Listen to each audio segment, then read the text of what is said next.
Hey guys, it's me. I promised that I would be upping my virtual game, so here I am.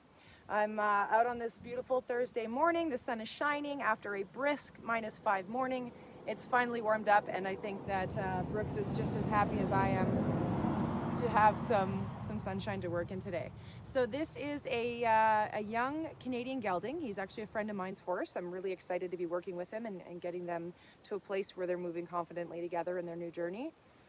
So Brooks has had some training in the past. He's had a couple years off, but he's with me just to kind of shake off the rust, find any holes in his training, and work through any issues that we might find along the way. So first thing I kind of discovered about this horse is that he's got a lot of anticipation issues, which makes me believe that at some point somebody who was handling him wasn't really involving him in the conversation. There was a lot of pull, kick, not asking for a response, but probably a more dominant style of training.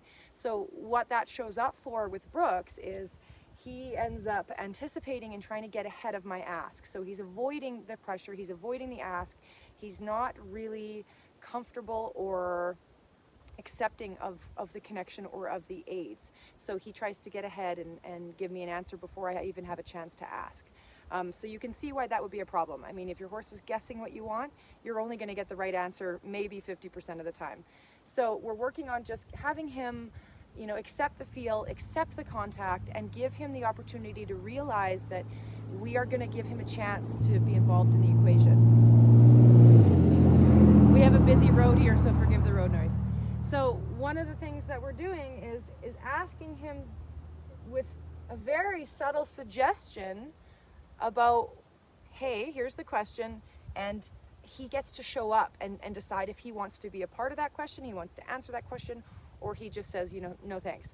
So what I found with him originally is that this type of horse gets shut down, a little bit withdrawn, and we see them get heavy. So they get into their body, they get stiff in their feet, and their mind checks out. And what we really need to change in his mind is that we want him to be curious about the interaction and want him to be a part of that conversation. So it's really important that we shift his perception around interaction with people from a scary or intimidating thing to a really fun, curious exchange. And so that's kind of our journey right now, is just getting him comfortable with touch, comfortable with the ask, and really getting him curious and wanting to engage in the conversation with us. So far he's doing a great job.